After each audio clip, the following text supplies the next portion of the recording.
अस्सलाम वालेकुम। आप देख रहे हैं डेली पाकिस्तानी। मैं आपका मेज़बान दीपक कुमार जिरामानी। आज कश्मीर का फाइनल रिज़ल्ट आ चुका है और पाकिस्तान तहरीक इंसाफ का ज़्यादा अक्सरत सीटों से आगे है और मुस्लिम लीग नून तीसरे नंबर पे है, पाकिस्तान पीपल्स पार्टी दूसरे नंबर पे है। तो मुस्लिम लीग नून मरीम नवाज़ ने दावा किया था कि यहाँ से मुस्लिम लीग नून की अक्सरियत सबसे ज़्यादा है और मुस्लिम लीग नून के जो वहाँ के मकामी रहनुमा थे उनका भी यही कहना था हमारा मुकाबला तहरीक इंसाफ से और पाकिस्तान पीपल्स पार्टी किसी भी बीच में नहीं है, मुकाबले के हिस्से में नहीं है। लेकिन और उन्होंने ये भी कहा था कि तहरीक इंसाफ के यहाँ पे वोटर्स नहीं है, ना वो उनके मेंबर्स जो तहरीक इंसाफ के जो उम्मीदवार जो जीत कर आए उनमें से ज़्यादा कुछ लोग ऐसे भी हैं जो पहले मुस्लिम लीग नून के टिकट से जीत के आगे आए थे कश्मीर की, जिन्होंने हुकूमत बनी थी। आज वही लोग, मुस्लिम लीग नून का दावा, आज वही लोग, उन्हीं के लोग पाकिस्तान तहरीक इंसाफ में बैठे हुए हैं और हुकूमत बना रहे हैं तहरीक इंसाफ वाले अपनी। तो बात करेंगे पाकिस्तान पीपल्स पार्टी और बिलावल जरदारी साहब ने रिज़ल्ट एक्सेप्ट किए हैं रिज़ल्ट कश्मीर के, और उन्होंने कश्मीर की आवाम का शुक्रिया अदा किया है कि मैं उनका शुक्रगुजार हूँ कि उन सारे कश्मीरियों ने हमें वोट दिया और अपोजिशन का किरदार अदा अब हम करेंगे। तो पाकिस्तान पीपल्स पार्टी ने इलेक्शन एक्सेप्ट कर ली है, असेंबली भी उनकी गवर्नमेंट है और अब कश्मीर में उनकी मजबूत एक अपोजिशन उनकी आई है, मुस्लिम लीग नून जो वहाँ पे उसकी हुकूमत थी। अब एक तासुर ये भी दिया जा रहा है कि पाकिस्तान पीपल्स पार्टी ने अपने दौरे हुकूमत में कश्मीर में जितने भी इनके दौर पाकिस्तान पीपल्स पार्टी ने हुकूमत जितना भी अर्सा किया है तो अच्छे मंसूबे उन्होंने लगाए हैं। पाकिस्तान पीपल्स पार्टी वालों ने अच्छे अच्छे काम कश्मीरियों के लिए किए हैं, जिसका सिला आज कश्मीरियों ने मुश्किल वक्त था पीपल्स पार्टी का, क्योंकि ना उनकी वफाक में हुकूमत है, ना पंजाब में, ना KP के, ना बलूचिस्तान, सवाए सिंध के। और दूसरी मरतबा पाकिस्तान पीपल्स पार्टी यहाँ से हारी है मुसलसल, पहले 2013, अब 2018 पिछले इंतखाबात जो है तो उसमें भी हार गई थी और अब 2021 से उसमें भी वो हार गए।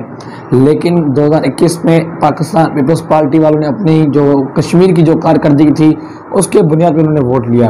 जो पाकिस्तान पीपल्स पार्टी की गवर्नमेंट थी उस टाइम उन्होंने जो भी काम किया उसको नज़र पे रखते हुए उन्होंने अपने अवाम को, कश्मीरियों को बताया कि हमने ये कश्मीर में काम किए हैं, आप हमें वोट दें और जीत के इससे भी ज़्यादा काम करेंगे। और मुस्लिम लीग नून को जो वोट कम मिला है उसका तासुर ये दिया जा रहा है कि मुस्लिम लीग नून ने अपने 5 साल दौर में कोई काम नहीं किया। जो वहाँ पे फारूक हैदर साहब जो प्राइम मिनिस्टर थे उन्होंने सिर्फ 2 नंबर काम से अपने प्लाजाएँ खड़ी की, अपने कारोबार बढ़ाया। ये उनके मुखालफिन कहते हैं, तहरीक इंसाफ वाले कहते हैं और पाकिस्तान पीपल्स पार्टी वाले कहते हैं। राजा फारूक हैदर साहब जो वज़ीर आज़म कश्मीर आज़ाद जम्मू कश्मीर के थे, उन्होंने करप्शन की, कोई उन्होंने कश्मीर में काम नहीं किया, जिसके नतीजे में कश्मीर के आवाम ने बिल्कुल ही उनको रिजेक्ट कर दिया और तीसरे नंबर पर ला के खड़ा कर दिया। मरीम नवाज़ साहिबा ने बयान जारी किया, कल भी उन्होंने ट्वीट किया कि रिज़ल्ट रोक दी गई हैं, लेकिन रिज़ल्ट टाइम टू टाइम आ रही थी। कश्मीरी की जो भी हल्के के 1 बाय 1 रिज़ल्ट आ रही थी और तेरी ज़ाहिर बात है मुकाबला था। 3 बड़ी पार्टियां थी, कौमी पार्टियां पाकिस्तान की, पाकिस्तान तहरीक इंसाफ, मुस्लिम लीग नून, पाकिस्तान पीपल्स पार्टी का मुकाबला था। तो वहाँ पे लोगों की टर्नआउट भी ज़्यादा रहा और वोट कास्ट भी वहाँ पे लोगों ने ज़्यादा किया। तो मरीम नवाज़ साहिबा ने कल ही ट्वीट किया और मुस्लिम लीग नून के भी कुछ रहनुमाओं को गिरफ्तार किया गया और ये कहा जा रहा था कि वो पुलिस वालों के ऊपर हाथ उठा रहे थे, इसलिए उनको पुलिस वालों ने गिरफ्तार किया। अता तारर साहब जो उनके सीनियर रहनुमा मुस्लिम लीग नून के, वो आज आज़ाद हो चुके हैं। सियालकोट में ज़िमनी इंतखाबात हैं तो वहाँ पे भी मुस्लिम लीग नून ने दावा किया कि जिससे वहाँ पे 2018 में धांधली की गई वैसे कश्मीर में धांधली की गई है, गिलगित में भी ऐसी धांधली की गई है, अब सियालकोट में भी धांधली करने की कोशिश कर रहे हैं जो ज़िमनी इंतखाबात एक हल्के में हो रही है सियालकोट में।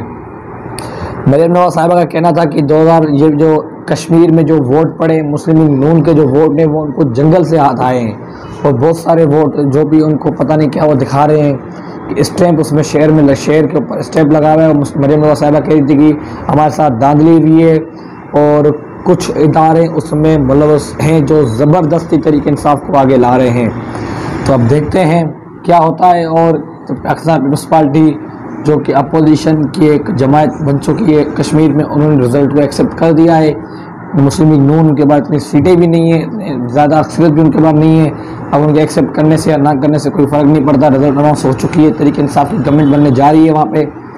और दूसरा यहाँ पे सिंध की सियासी सूरत हाल पर बात करेंगे। वज़ीर आज़म साहब ने आज कोऑर्डिनेशन कमेटी एक सिंध के हवाले से बनाई है, जिसका कोऑर्डिनेटर डॉक्टर अरबाब गुलाम जो साहब का सिंध के CM है, उनको बनाया गया। उनको टास्क दिया गया है कि सिंध से जितने भी पाकिस्तान पीपल्स पार्टी के मुखालिफ शख्सियात हैं, ख़ानदान हैं, उनको तहरीक इंसाफ में शामिल कराएं और जो आने वाले इंतखाबात हैं उनको तहरीक इंसाफ की टिकट से इलेक्शन लड़ाया जाए और पाकिस्तान पीपल्स पार्टी को टफ टाइम दिया जाए। इमरान खान साहब ने इजलास में ये भी कहा था कि हम पहले खाली खैबर पख्तूनख्वा तक महदूद थे, उसके बाद हमने वफाक में हुकूमत बनाई, गिलगित, पंजाब और बलूचिस्तान, खैबर पख्तूनख्वा में दोबारा हुकूमत, और सिंध में इनकी अच्छी अपोजिशन है, कश्मीर में अब हुकूमत आ गई। अब वो सिंध को देख रहे हैं, वो चाह रहे हैं कि अब सिंध से पाकिस्तान पीपल्स पार्टी को ख़त्म करना और हमें हुकूमत बनानी है। तो देखते हैं क्या होता है। जहांगीर तरीन साहब का भी एक इशू चल रहा है, हम ख्याल ग्रुप का, उसको भी नज़र में रखे हुए हैं, सारी चीज़ें उसको भी देख रहे हैं। अब देखते हैं सिंध में क्या वो हुकूमत बना पाते हैं या पीपल्स पार्टी आगे आती है, क्योंकि इलेक्शन के रिजल्ट्स कल जो दिखाई दिए हैं कि अवाम पाकिस्तान पीपल्स पार्टी को चाहती है, इसीलिए वो कल कश्मीर के जैसे एरिया में 10 से ज़्यादा सीटें ले पाए हैं। शुक्रिया।